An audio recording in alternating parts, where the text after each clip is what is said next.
It's tough. It's tough. It's tough. It's because it's the basics. The basics in this country are not planted properly. We need a gardener. Yes.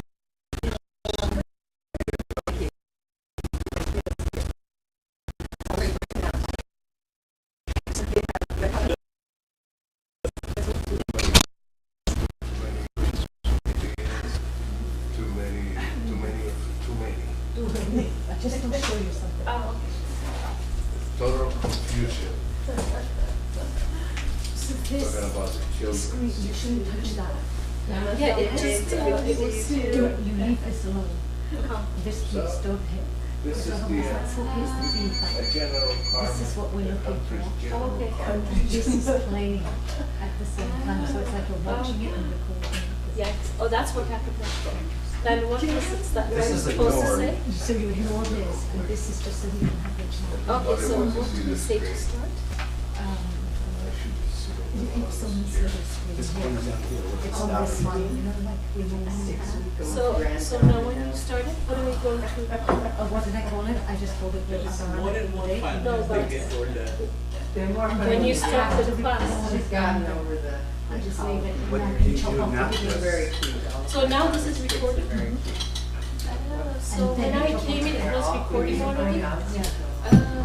What we did was- Crazy, but I did next to the park and I moved, Yes. I moved to It's already near Emerald Park. But Yes. generally, before you get to school, you're starting from zero.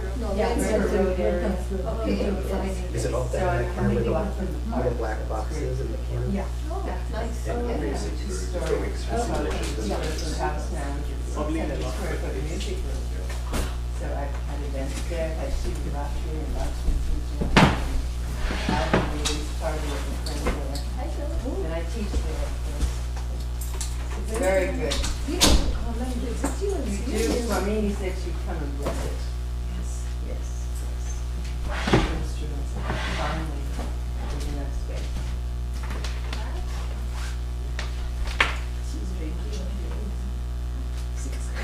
Beautiful music room though she has. I think that is this.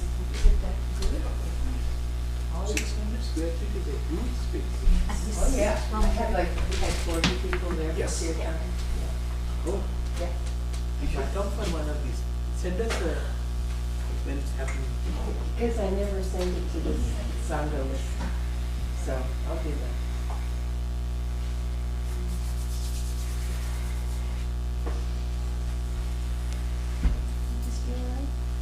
The way you want to keep it. Chair. Yes, behind you. Now Should be it's getting higher. Yes. Good. I wonder if you sit in there, it's more comfortable for you. No, that, it sags, you have to put a pillow in that one. The back may not be. If the spring Bring comes the up. pillows, bring the sheets and blankets and No, pillows are there.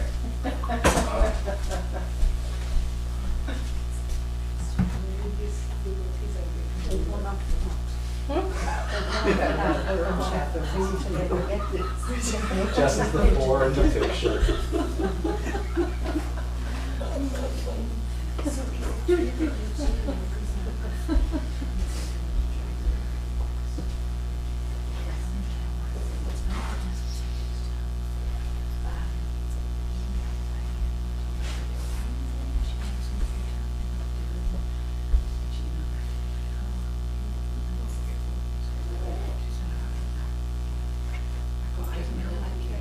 How are you? My friend. I'm doing well. You're doing well, I see. Are they coming today?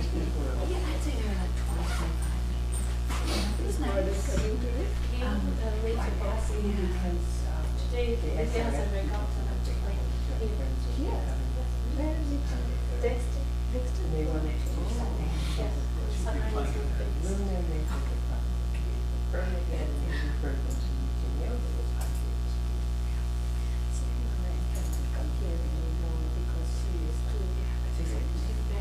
So I'm thinking maybe that. base is as so very hard for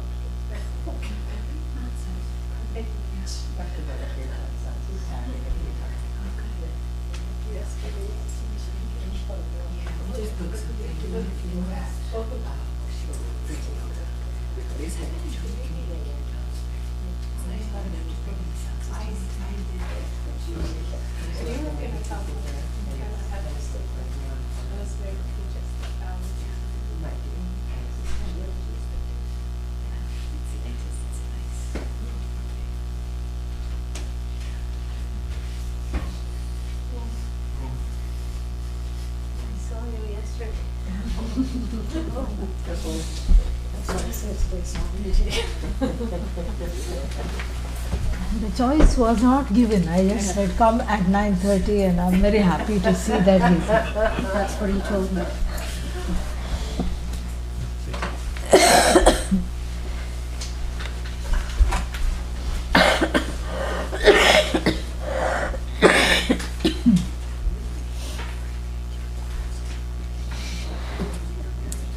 Feeling good? Yeah? Yeah, okay. You're all right? Yeah. Come forward. Yeah.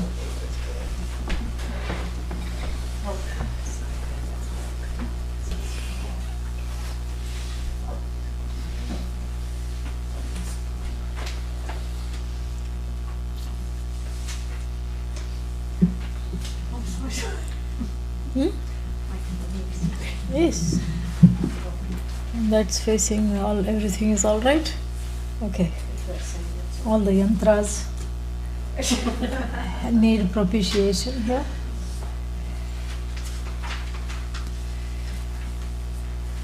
Who is missing?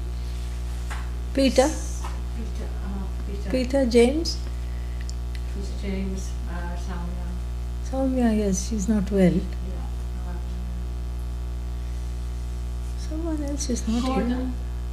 Gordon, yeah. Sheila. Sheila is out. Her father is sick. She's gone to Singapore. Oh, okay. Yeah, she'll come back. Kate. It's gone. Oh, Kate is gone. She'll be back tomorrow. Kate and I are not on the, same schedule. So, that happened to us too. yes. Anne is missing. Anne. Anne Yes. is missing. Anne is not here. And Dottie, of course, is gone. Dottie is also Lori? gone. Sweden. Ah, okay. Dottie, Lori? and Lauren. Yeah. Where's Lori? Dori, yes. Yeah, so some people are not here. But many of you are here. So that is good.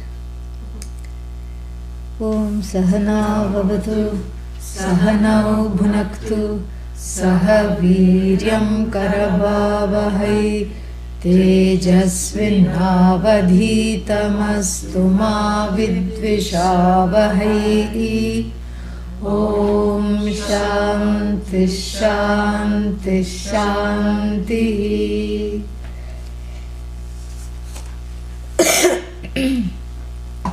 So we had a 4 or 5, what is it called, verses in the beginning. And what were these verses for? These verses were for, they had a double function of introducing the text and also talking about what the text was all about. And it also had the additional function of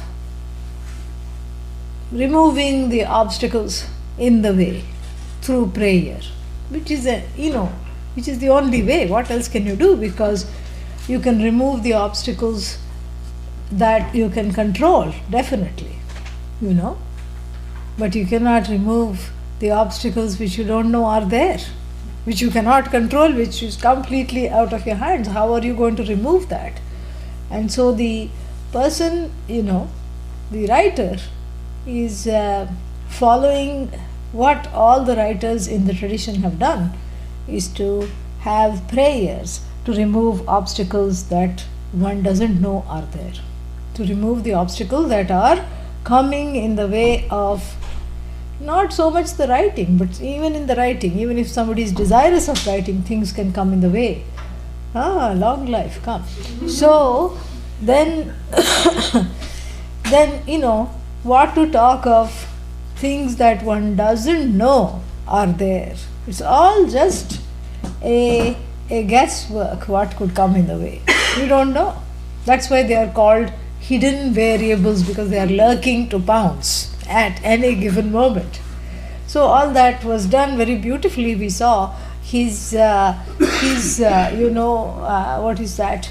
His command of the Sanskrit language is not less than that of a poet, and so we are getting a beautiful introduction as as yet to his way of dealing with the Sanskrit language. It's like what is that which children use? Play-Doh. Yeah, that is how he uses the Sanskrit language. He, like taffy, he pulls it and he stretches it and makes it into various shapes and then dissolves it and makes it into another shape. So for lover of languages, even if you don't know Sanskrit, this is a very delightful thing to have. So, and then of course what is very beautiful also is that he mixes metaphors, just to give that effect of that dramatic effect, just to be able to wake up the person. Because one gets very complacent in Vedanta. How long to study? Every day one class and every day something and every day this and every day that. One can get very, very stuck and complacent. And so in this complacency, I'll tell you how this complacency can come about. Like for example, you read, when a person reads, this is what they have found out scientifically, that when you read, you don't read everything. Especially on a backlit screen. Book you are more likely to read. But when you read on a computer screen, no one is reading anything. Hardly anything. So one is reading, a few, in fact you don't need to read everything. You just need to read a few letters to make out the word. You need to read a few words to make out the sentence. You need to read a few sentences to make out the paragraph. And just one or two paragraphs gives you the gist of what you think the whole thing is about. And that works very well if it is some news item. Correct? But it doesn't work very well in terms of self-knowledge, because you yourself are coming in the way, which the multitasking, the one that is already having so many ideas about oneself, all these things. And so wrong ideas.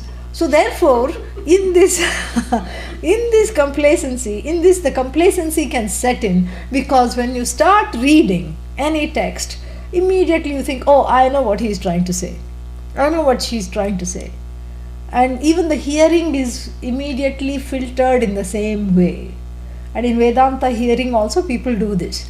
I think she's going to tell that joke. So now I can switch off into my own little wool gathering episode. Yeah. Because I know what she's going to say. People do this. And people do this even in Pujya Swamiji's class. I know this joke. I know where he is. Now he is going to talk of Satyam Mithya. I know all about Satyam Mithya. If you know about Satyam Mithya, there is nothing left to know. Okay? No, I know everything, so I can just go off on my own little jaunt, mental jaunt. Then after that, one gets frustrated. Vedanta is not blessing me. Why I'm not? This is why. So this text comes as a breath of fresh air, because what it does is it just breaks open those areas where you think you know. He just juxtaposes all kinds of wrong metaphors.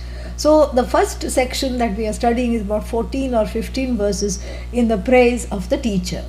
And last time I talked to you at length why the teacher should be praised, not because the teacher, won't teach otherwise. That's not the idea. And the teacher is not praised because, there is some, the teacher is insecure. And the teacher is not praised for any other reason except to see objectively the centrality of the teacher in the teaching, because the teacher is in the place of being the teacher, without whom this knowledge cannot be assimilated. At least in the beginning one needs an exposure to the teaching, because otherwise what happens is that you're just left to one's own devices, reading and all these things. And when you read, what happens, you come in your own way.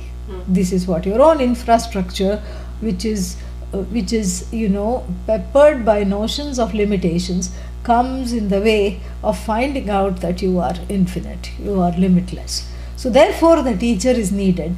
And so the praise of the teacher here, this section is very well written, and it gives us an idea of the fact that he was also trained traditionally through going to his teacher, because he is not able to praise the teacher just out of a vacuum or just for a poetic exercise, but he's actually been trained traditionally. And the verses also give us more of an understanding of his command over the language. And then finally the verses give us a jolt from shaking one, it shakes one up from the usual complacency. And we already got a little bit of a taste in the first verse. And what is that? The Guru is likened to Lord Vishnu.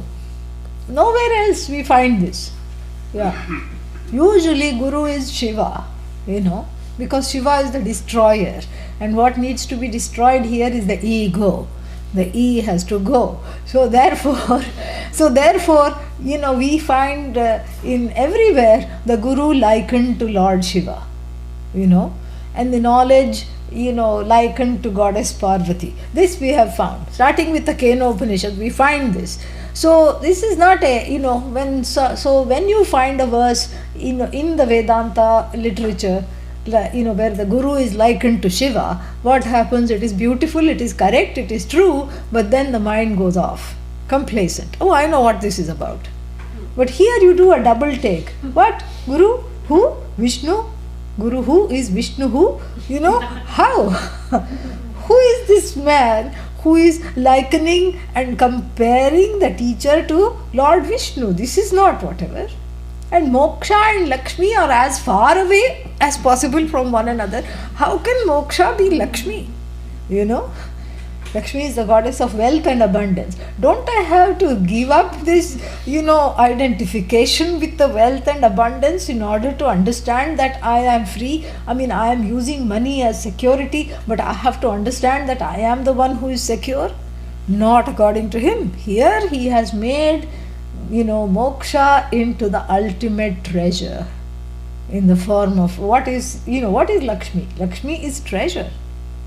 So she is your nidhi, she is your treasure. And also, when you see the photograph, the traditional photograph of the goddess of abundance, Lakshmi, she's usually standing. Sometimes she's sitting. They say that to find a seated Lakshmi is great good fortune, either in a picture or in a icon. Seating means she's not going to get up and run in a hurry. She's going to stay, because even to get up, she's going to take some time. That's the idea. Seating means she's here to stay. Usually she's standing, because she never stays in any place for too long. Yeah, usually she's standing. And then even in the standing photograph, one hand is like this, don't fear, and which is the Abhaya Mudra. The other hand is like this, and this hand which is like this, we cannot even, only Devatas can do this. Don't ask me to do this, because it's very difficult. You have to bend it at right angles and then hold it like this. So this is a mudra that is wrongly interpreted, this downward facing hand. Even Buddha, there is a certain avatars of Buddha, the Buddhas showing this.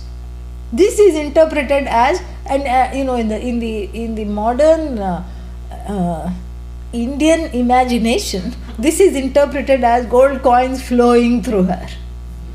Yeah, and that there is a lot of gold coins, coming out of this hand. But actually it means that your fearlessness which is showed by this hand is incumbent upon your surrender. She is showing her the feet. That is what it is. Very interesting, very nice. So here the Guru is likened to Lord Vishnu. And what did Vishnu do? He slayed the two demons called Madhu and Kaitabha. Madhu means honey. Yeah, what is this demon whose name is honey? Who is this demon? And go straight to Kathopanishad. Ya imam madhvadam veda atmanam duramantikat ishano bhuta bhavyasya natato vijugupsate etadvaitat. Ya imam, the one who knows this honey. Who is this honey? Ego, ahankara. The one who knows this ahankara as nothing other than the whole, the Atma, as Paramatma, as nothing other than the whole. The one who knows this Atma, that one is, and the one who knows this as Ishanah, as the Ishvara of the past and the present, as nothing short of Ishvara, this Atma is. The one who knows, Natato Vijugupsate, is no longer insecure. So this honey is that honey. Yeah. And here the honey is depicted in the form of a demon. Why? Because ahankara, the I notion, can be quite demonic at times. Yeah. So Kaitabha, another one, the assistant of the ahankara, the one who carries the ahankara's books and the fan and and the asana seat and all these things, the one who makes sure that the ahankara is always enthroned. The assistant to the ahankara is also slayed along with the ahankara by this Guru who is called Vishnu, who is actually Jishnu. Yeah. What is Jishnu? The conqueror. So this Vishnu, who rhymes with Jishnu, is described as Jishnu. Vishnu is Jishnu, the conqueror. The conqueror of what? This, I notion. The I notion is surrendered to, that altar of surrender which is the whole, which is Ishvara. And surrendered to that, what happens to the I notion? There is no I that is separate. The limited surrenders to the limitless. It's gone. And so therefore, then what happens? This is the Guru who has slain the ahankara, the I notion. And then what else? What else is this Guru? The abode where the goddess Lakshmi is seated all the time. Oh, the Guru must be very paisa wala, rich, Rich Guru, not rich Guru. Rich how? Rich because the Guru owns the only treasure worth owning, which is moksha. In fact, no one can own Lakshmi. But if it's Lakshmi in the form of moksha, you already own her. That's why Lakshmi is always standing, because she is ready to bid goodbye any minute. She is never seated. Rarely do you see her seated. So this Lakshmi is willing to bid goodbye except when she is seated in the form of the knowledge in your heart. Oh, but that is not what the verse says. The verse says it is seated in the Guru's heart. Same thing. If it is seated in the Guru's heart, in the form of the, what is that? Verbal gold coins, she is being transferred to your heart. Yeah. She is the only treasure worth owning. And when the Guru speaks, it's gold coins of infinite value coming out of the mouth into your ears. So this hand of Lakshmi that is supposed to be giving the gold coins in plenty, she is giving this golden knowledge of the self-shining self as free of all strife, as free of all cares. Very nice. This is the first mantra which we have done. I just, since it was, 2 weeks ago? Yeah. Since it was 2 weeks ago, I thought I will recap a little bit. So therefore, this is, you can see the elasticity of the language, and you can see how he deliberately mixes the oft used metaphors just to be able to not let that complacency set in, and that is a very wonderful contribution. So we'll read the verse that we just understood, which I think is the first verse, correct? Yeah. Madamohabhidakrura Madhukaitavajishnave Mokshalakshmi Nivasaya Namah Shri Guru Vishnave. Yeah. So Mada Mohabhida Krura, cruel, Mada and Moha. The Mada is Ahankara here, pride, conceit, and then Moha, delusion. Because when one has pride, of course one will have delusion. What else is expected? They go together. Krura, cruel, Madhukaitava. So this cruel pride and conceit and delusion, the one who has conquered over that, this teacher in the form of Vishnu, Shri Guru Vishnave, who is Jishnave, unto this Jishnu, the conqueror, who is the abode of the seated goddess Lakshmi, the goddess who the only treasure worth having. Because really speaking, what else, because you have money and you have lots of it, let us say, and let us wish that you have lots of money, no problem. And then when you have lots of money, what is there? Does the insecurity go down? That is my question. Does it? No. How can it go down? It will, if anything, it will increase. Because then, before you never locked your house, because you said, what will what is there, let them take whatever is there, And now, not only you locked the house, you had one, what is that? Alarm. Yes. Yeah, security alarm. Then you think that's not enough, then you buy a dog, a barking dog. Then the dog has to be kept there because the dog will go everywhere. Then you need an electrical fence for the dog, invisible electric fence for the dog. Like this, the insecurity goes on increasing. First, you hardly thought of the bank balance because there was nothing to think about. Now you cannot stop thinking about the bank balance because you are wondering if it is growing as fast as you think it should. Yeah. And people are so, sometimes some people are constantly looking at some stocks, and that's why they are called stocks and bonds. Yeah. Yeah. Constantly you keep thinking which is going up, which is going down. What is going up and down is your sanity. That's all it is. Nothing else is going up and down. No, but the money has to appreciate. Why should money appreciate? No, because I appreciate money. It also has to appreciate. And so what if it doesn't, and usually it doesn't, really. The thing is this about money, you have to protect money from itself. Yeah, because it depreciates. Yeah, because of inflation. No other thing has to be protected from itself. So this is the thing that is supposedly giving you security. What is it doing? Money is supposed to make one feel secure. But the money has to be made secure itself because it is depreciating all the time. So you have to make sure that you protect your money from itself.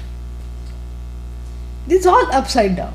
So this kind of money is not the ticket to security. Because what it does is make you more insecure. This doesn't mean that you shouldn't have money. You should have money, but you should be objective about it. That's what the whole idea is. And so here the Guru is described as the storehouse of the wealth, gaining which you will never be short of security. Because you discover in yourself the most secure individual possible, because the only self that is there happens to be you and happens to be totally secure. And so here you see, in the praise of the Guru, he has already achieved what the Guru is going to do. Yeah, that's why the Guru's praises. Because the praise of the Guru is the praise of the knowledge, Guru being non-separate from the knowledge, and what is the purpose of the knowledge is initiated in the first verse itself. Moksha Lakshmi Nivasaya, just by 3 words. Actually, it is 1 word in Sanskrit. Moksha Lakshmi Nivasaha, the Guru is called. Moksha Swarupini Lakshmihi Nivasati Yatra, that person where the form of moksha is called Lakshmi. Why? What is this moksha that makes it the abundance? Because see, Lakshmi is infinite abundance and moksha is infinity itself, gaining which one is abundantly secure. That's the whole idea. Because any other attempts at gaining security, what happens to them? They're compromised. Sooner or later, you think, I'm going to rely on a person. And of course, sooner or later that person, is not available. He's not available physically, he's not available mentally, so many ways. And then one thinks that one can rely on things. And things also are not available, for infinity. They are also gone. And so therefore here, the only thing that one can rely on is really the teacher, because the teacher is not going to give me security. The teacher is going to reveal that I am ultimately secure and absolutely secure. And so this is the knowledge which makes one secure and which makes one free of all kinds of spiritual poverty, is this Lakshmi. That is what it is. There is a spiritual hunger which can never be filled because people are seeking wrong things in the wrong places. And sometimes, even confronted with the knowledge, they don't want to study. Why? Because the heart is given to some other teacher who cannot teach or will not teach. It happens, it's a very sad thing. Sometimes people, this is, I'm just imagining this, caveat already told. So sometimes people from very talkative families, people where there's a lot of too many people, too much talk, they want all quiet, they have their idea of spiritual haven. You have to be quiet. And then they find they are kind of attracted to the teacher who will not talk. Yeah, who will not talk. Whether they know or not, there's no way to find out because they're not even going to say a word. No chance, they don't talk. And they simply are sitting in silence. So they go to a simply sitting Swami, And then what happens when they go to the simply sitting Swami? The Swami simply sits. You also go and simply sit. And it's not so simple because all the doubts you came with, maybe they disappear. Maybe the Swami is a Mahatma, a great soul, sitting there in contemplation, happy with herself, himself. Maybe the Swami is wonderful. So in sitting with the Swami, you also feel good. But as soon as the physical distance between you and the Swami increases, meaning when you get up to go, then all the dvandva, the duality and the conflict comes back. And it doesn't go. So you see, so this way, here the idea is not to be shy of words. This also is conveyed in the first verse. So like Lakshmi showering the person that she blesses with gold coins, here the Guru's blessings is in the form, the teacher's blessings are in the form of the words. What kind of words? That remove the wrong notion of I. The teacher is not giving or bestowing moksha. The teacher is removing everything that is not mukta there. Yeah. All the non-moksha parts are being removed, which are in the way of seeing that I too, as a student, am the abode of this abundant Lakshmi. That is what is removed. And so therefore here the idea is to see that in the first verse, what does the teacher do? The teacher, removes the ahankara, the I notion. Removes the it means not that it removes it, lightens the burden of it by, saying that everything is Ishvara, everything is Bhagavan. So if you have any abilities that you are currently proud of, that is also Bhagavan. So the Guru takes care of the ahankara, because without the ahankara, this Lakshmi will not even be seen. And the Lakshmi is always a golden shining Lakshmi, like the self-shining eye, which is hidden and eclipsed by the sun, of what? Self-ignorance. This is what it is. So the self-ignorance is removed, and the moksha in the form of Lakshmi, she is already there. She is just hidden. And the Guru's words are like gold coins. They go and remove the encasing wall behind which Lakshmi is sitting. The wall of my own resistances, fears, etc. So what a wonderful first verse. I mean, think about it. It's just very beautiful. And so not only is the Guru praised, but what the Guru is doing, and what is this, the purpose of this knowledge, everything is discovered. All the 6 lingas are there, and what makes this text and how this text is going to proceed and where the author stands is all very, very clear.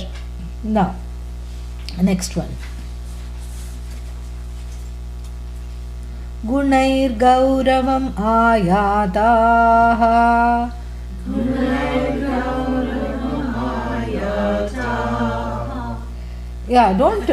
There is visarga, it is hidden because of this thing. So because of this long a followed by a soft consonant. So here, Gunair gauravam ayataha.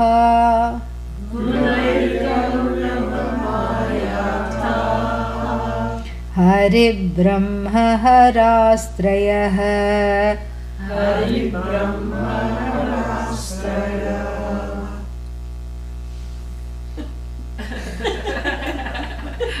We're a little rusty. Little rusty? No problem, we'll do it again. Gunair gauravam ayataha.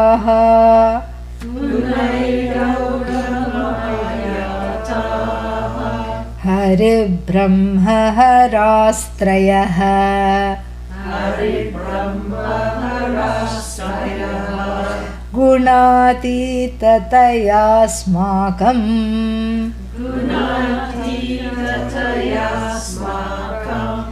Guravo gurutangataha.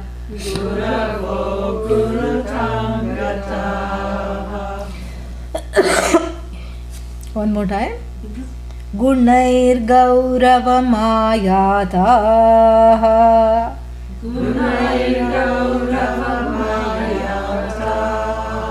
Yeah, open the mouth. You are not speaking French. Yeah, this is Sanskrit.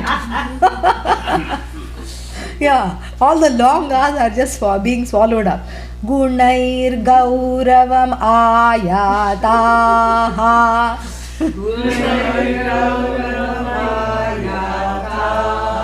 Abba. Hari Brahma harastrayah. One small chanting rule, Hari is followed by a Brahma, which is B and R together, which is a conjunct consonant. So therefore there is a dvitvam, a doubling rule. So it's easy to say Hari Brahma, but that's not how to say it. Hari Brahma Harastrayah. Try that. Hari Brahma Harastrayah. That way you won't finish quickly and wonder why other people are still going on. This is it. Yeah, this is the secret. Small things, yeah. Gunair Gaurava Mayataha.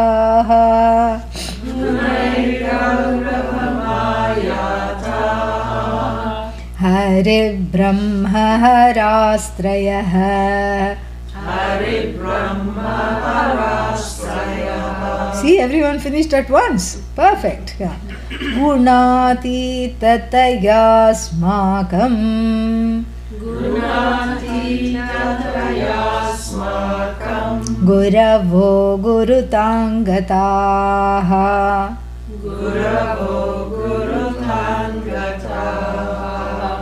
So, having talked about the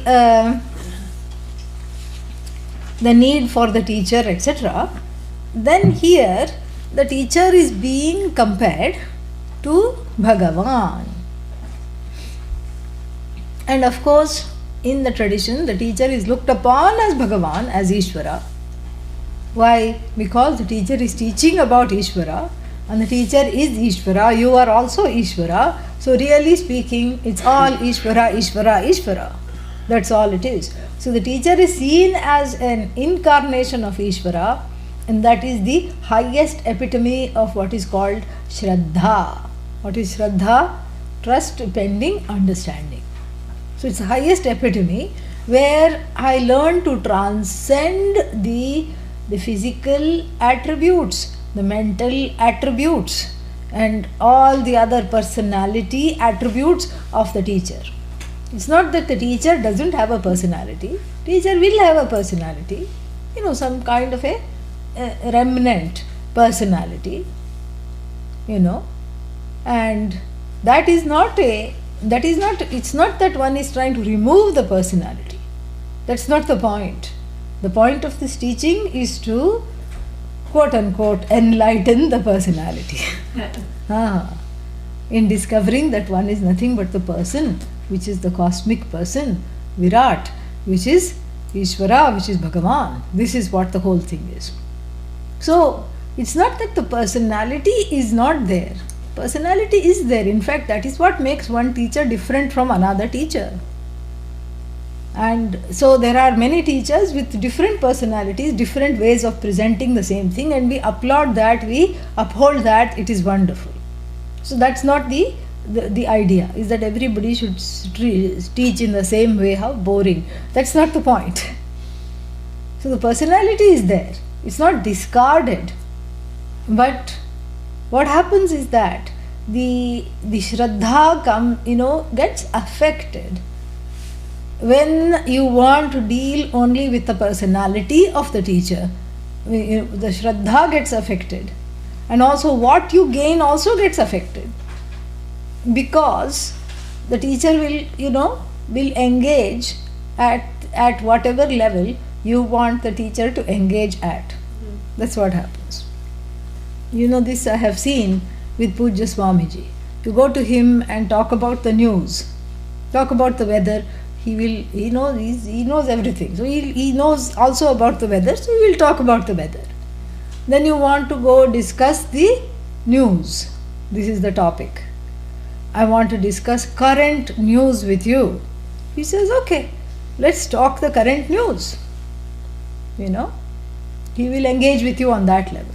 Sometimes people only want to talk to him about food, and for some reason, I don't know. And so he will talk only about food. And not only that, this kind of a parampara gets established, that when he sees that person who only wants to talk about food, he will talk about food just to please them. And when he sees another person want to engage in the current news, then he will please them by just talking about that, because this is what he knows they want to engage at this level. So nothing wrong in engaging at this level, But what happens many times, I have seen, is that it becomes a block to engaging at any other level. In fact, people don't want to let go of their precious place in Swamiji's life, that I am the one who brings him the current news and views. Or somebody else might say, I am the one who tells him about new organic food products. So everybody has a certain niche or a role which they don't want to let go. You see what I'm saying? Yeah. And then what happens as a result is that if you don't want to let go of that, if you're holding on tightly to that, then that knowledge it becomes gauna. Gauna means secondary. That doesn't become primary. Because the guru is a free person. The teacher will engage at whatever level you want to engage. You know? And so, therefore, here the whole, thing is to see the personality. Not that you cannot see it. Of course, you will see the personality. You may find certain quirks also. But to be able to look past that is a gift that I give myself as a student. I have to be able to look past that. No matter how tempting it is to stay at that level. Because it's very nice to have this kind of a banter, with the teacher. Especially if people find a teacher like Pujya Swamiji who is capable of engaging in the banter. And it is very amusing also, it is very wonderful also.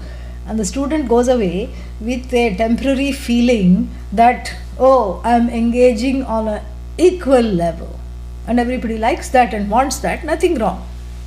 But what happens as a result is that one is depriving oneself of that real engagement. Yeah. Because at the level of the personality, still we are in the mithya waters. Yeah, in the waters of what? Likes, dislikes, desires. No matter how wonderful these kinds of topics are on the level of the day to day. But for a serious student who is in the process of knowing this will only take one so far. Yeah, because what is remaining is that, remember, it was already talked about Moksha Lakshmi. The whole treasure of knowledge is there sitting. And in fact, it has been willed to the student with Shraddha, really. It is already given away to you. But if the Shraddha is interrupted because the people want to get to know the teacher on a different level, only, not also, only, then what happens is that, this treasure is not going to appear. You're not able to see that within yourself. So we practice a certain kind of a transcendence when dealing with teachers.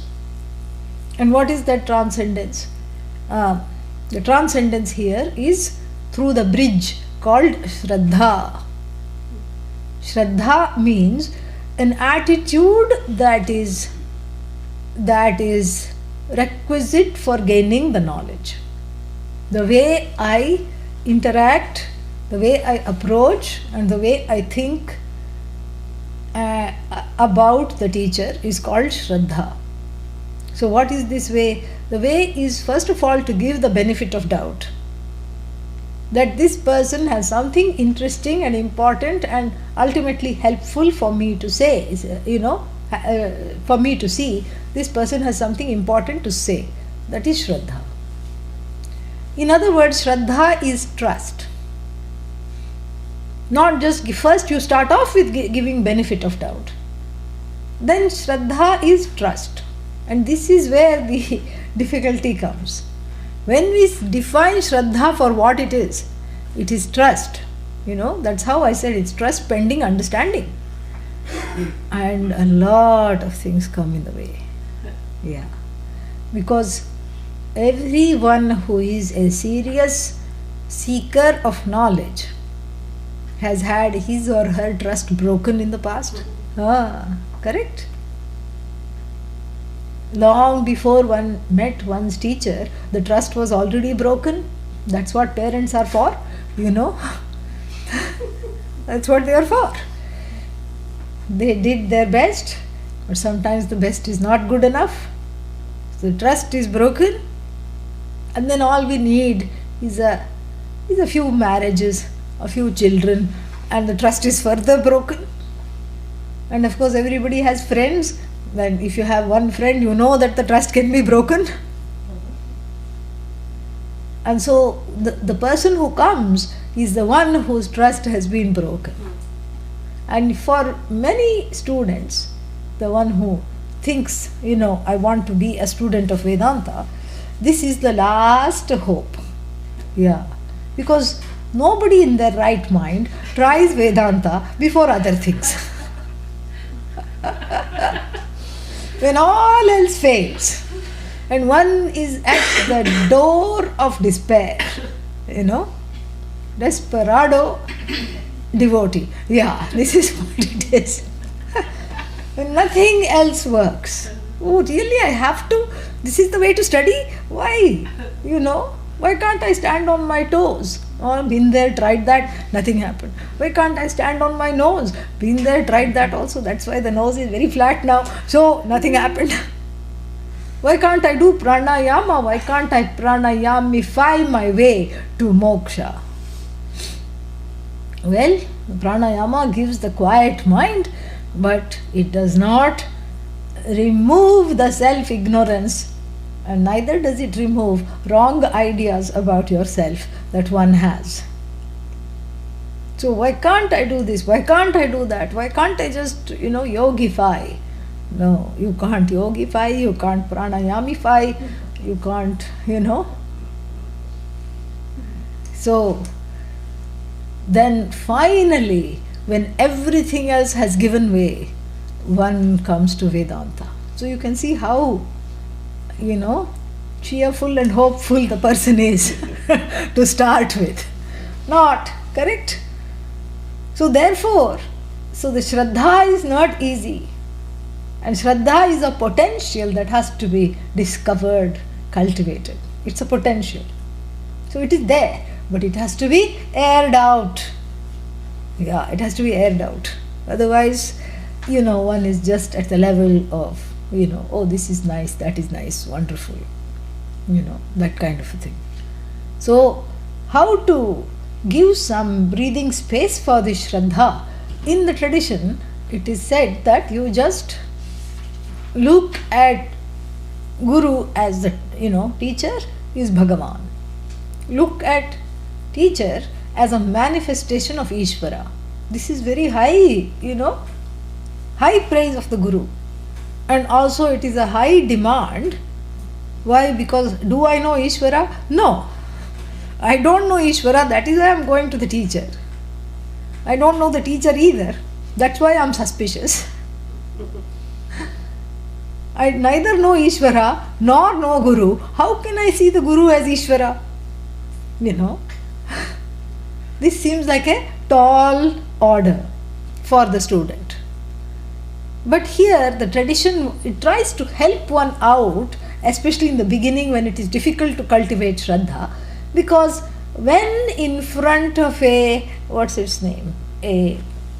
house of worship, there are certain ways in which we are, correct?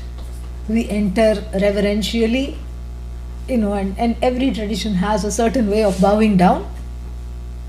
And whether they call it, namaz, or whether they call it genuflecting, or whether they call it namaskar, doesn't matter. There is a certain bowing down to that what is, that which is the whole. And then, there is a certain way of a reverential exchange, a reverential relationship. That is what is the idea. It's not that if I know Ishvara, why do I need Guru? And if I really know Guru, then why do I need Ishvara? Because Guru has taught me about Ishvara. But here that's not the idea. How one is in a house of worship and how one is able to be.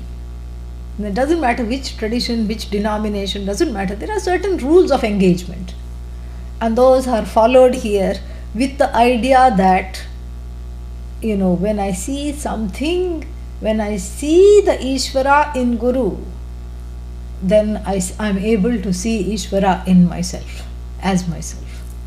So the Guru becomes a, guinea pig here. Yeah.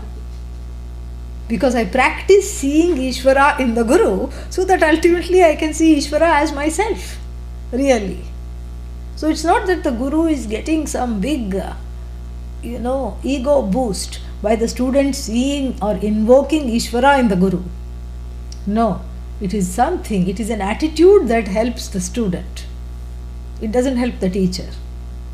And if it, boosts the ego of the teacher, then the teacher has some more work to do. Then you say, aha, the teacher here is full of ego. Let the teacher be full of ego. Why are you worried? You bother about yourself. But who will correct the teacher's ego? Let there be another teacher for that teacher. No, but that teacher is dead. Doesn't matter. Let that teacher be dead. Ego, Bhagavan is there. Let Bhagavan take care of that. You just bother about yourself.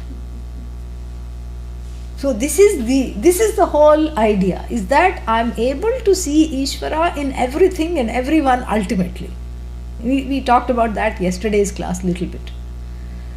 So it is difficult to see Ishvara in everything and everyone, isn't it? Yes. So I practice by seeing it in one person, which is called Guru. Then I am able to see it in myself, then I am able to see it in everything. That is the idea.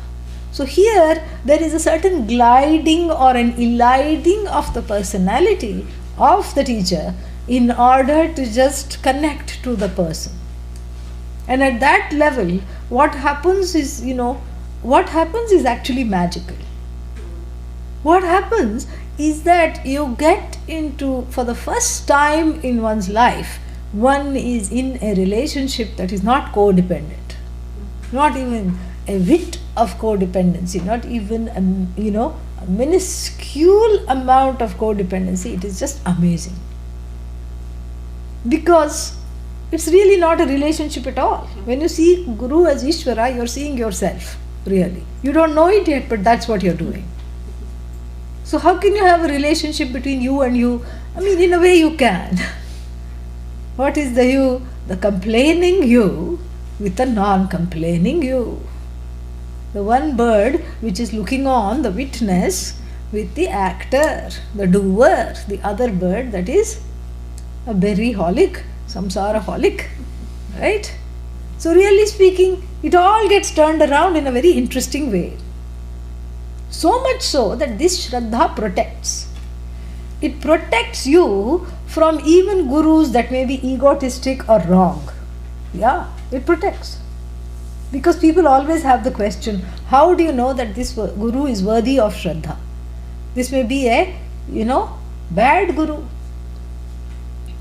I'm having trouble saying that even, because how can there be a bad guru if the word guru means the one who removes ignorance? But for the sake of argument, so this may be a horrid guru. Maybe someone who is, out to get you. Still the Shraddha of the person gives the knowledge. It's very interesting. The Shraddha protects from that person sometimes, and the Shraddha gives the knowledge. This happened, not in Vedanta. We see it in another light. Drona, who is the teacher in the Mahabharata, teacher of what? Archery. And he was teaching all these princes. Duryodhana was a student and Arjuna was a student, and he had promised that he will make Arjuna, because Arjuna was very good at archery. He showed a great expertise right from the start, and he promised Kunti that he will make, Kunti is the mother of Arjuna, that he will make him into the best archer possible. He had promised Kunti and the elders, even when Arjuna was 5 years old. Then in the middle of this, he was approached by a tribal boy, a boy from the woods, not not a grand prince, not somebody with a pedigree, just an ordinary person from a forest dwelling boy came to him and said, I know that you are the best teacher, please teach me. And Drona said, no, I can't teach you. And he gave a very flimsy excuse, I only teach people from the royal family. And you are not so royal at all. So, sorry, I can't teach you. But this boy, Ekalavya, had a lot of Shraddha. So he went back to his forest, which was adjoining the palace of these princes. And he made a clay image of Drona, and he sat in front of it and prayed and practiced archery every day. And soon he surpassed Arjuna. See, Drona was not a very nice person. Yeah, not a very nice person at all. In fact, he had no business teaching archery. He was, he was supposed to be teaching scriptures, but he changed his occupation. Switched over from scriptures to archery and became very mean as a result. He was not a very nice person, and he did not even want to teach this boy, but still his Shraddha protected him and he was able to surpass Arjuna. That is the point of the story. So therefore the Shraddha is the readiness to grow is Shraddha. The readiness to finally understand that I have some trust issues that I need to take care of, and I am going to dare to take care of them here in this context. That is what it is. That is what is Shraddha. And Shraddha is being willing to trust yet one more time, for the last time. And of course, one is already so desperate by the time that one seeks a teacher that this is not easy. And not only is it not easy, immediately a pratibandhaka comes. What is pratibandhaka? A big wall, obstacle. And what is the wall? One feels that the teacher has also deceived this already deceived person. How could the teacher act like this? And the temptation is to conclude this and go away. This is what the thing is. But usually what happens is that by the time one has come so far, one can stick on and go further and see that this distrust, see my own distrust as a law, as a pattern. I Ishwarize my distrust. This is what I have to do. Yeah. Ishwarize means no longer it is me. I look at my own distrust in the light of the whole. So there is this whole, and in the light of the whole, this distrust is valid. This distrust has a place. And this distrust does not belong to the present situation. This is very important. What is the present situation? In the teaching situation. This distrust came from a long time ago. Who knows how many lifetimes I am carrying it. And when I see it like this, given this background, how can I not have distrust? I have already Ishwarized the distrust. I am moving past the distrust. I am able to stick on and, become qualified for the teachings. Qualified means what? It's not some big stamp. You're branded for the teaching, V for Vedanta. That's not the idea. No. Qualified means I am finally allowing the teaching to come through. I'm allowing the teaching to come through. That is what is really the case. So the trust, building that trust is very important. Rebuilding the trust that was shattered in childhood. It's very difficult and very important. It is difficult because many times people feel like I've had a happy childhood. Why do you keep talking about this distrust? I don't know any distrust. In fact, that means that one is still not in touch with that distrust. Distrust is there, and it comes out each time when one is suspicious. Each time when one feels that this is not for me, each time one feels like one is, afraid, frightened, in pain. This is the psychological law. This is the psychological law of everyone's, being, growing. So Shraddha means I am ready to build this bridge again, this bridge of trust over the waters of distrust. Yeah, over the shark-ridden, I'm making it more interesting. Over the shark-ridden waters of distrust, I am ready to build this and see that maybe there is something here for me. So I have to be able to do that. It's not that the Guru has to put the Shraddha in you. You have to put the Shraddha in yourself. And the teaching tradition gives a little helping hand. Look upon teacher as Ishvara. And there is a certain safety in that. There's a lot of safety in that. Because then I don't wonder, did I choose the right person? In the next booth. Sometimes they have these spiritual fairs where the teachers sit in the booths and then play with their wares. Big Guru fair. Yeah. Guru Mela, not Guru Mala, Guru Mela. And this fair, then you go to the fair. And then, of course, they had one in Nevada a few years ago. Yeah. And they invited me. I said no. First I thought they were inviting me to teach. Then when they started asking me how big I wanted my booth, then I said, okay, time to stop this conversation. So let's say you met one guru, then the other guru and the third guru, and you didn't know who to go towards, who to go away from, what to do. So then finally you said, okay, I'll choose the one who lives closest to me, Sometimes people do that. This is convenient. Then of course the guru moves, So therefore, so let's say when somehow you chose the teacher. You choose the teacher, and then what happens, choosing is easy, but then always the mind says, how about if I had gone with that one? How about if I had gone with that one? How would that one have been? And here, when I Ishvarize the Guru, see, it's not that the Guru is only to be seen as Ishvara. First, you see your emotion of distrust as Ishvara. So you Ishvarize your distrust, you Ishvarize the teacher. Yeah. And then in this process, what happens? Then you make peace with the fact that this is the only one for me. Kind of like an arranged marriage. In an arranged marriage, you don't have any choices here. Yes, there is dating, but the horoscopes date in the house of the astrologer. Yeah.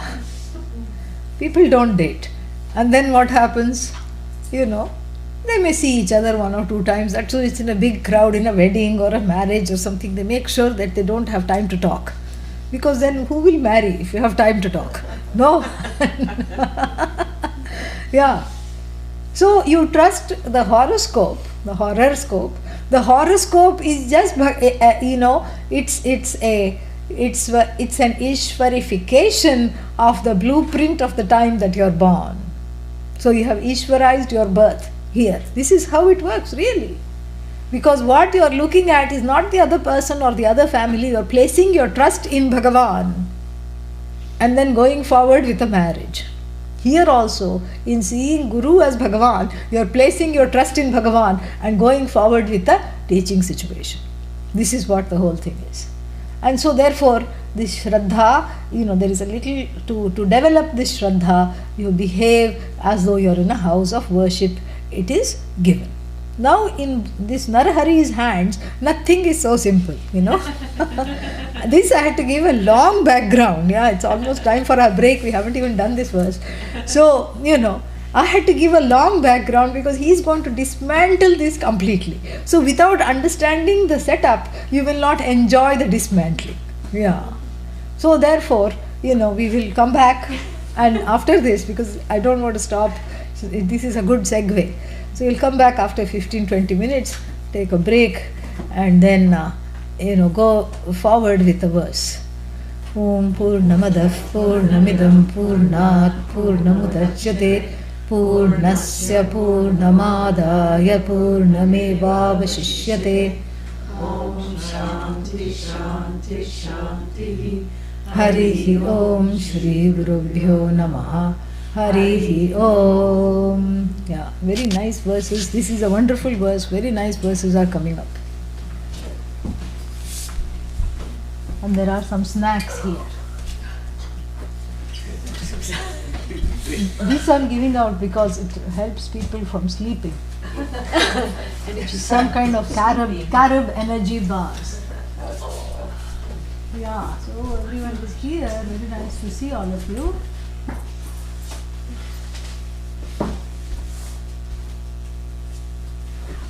Oh, Peter is online. Ah, good. Very nice. Prasad and Sujata are here. Very nice. Yes, Adele. So nice. Wonderful. Hope you are feeling better. I still have a little bit of cough.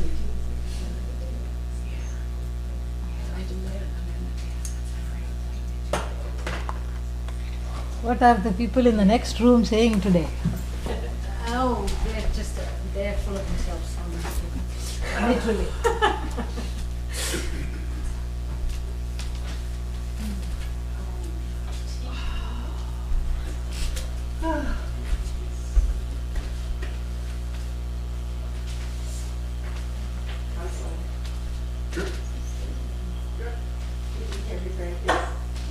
Well, fortunately, Fortunately.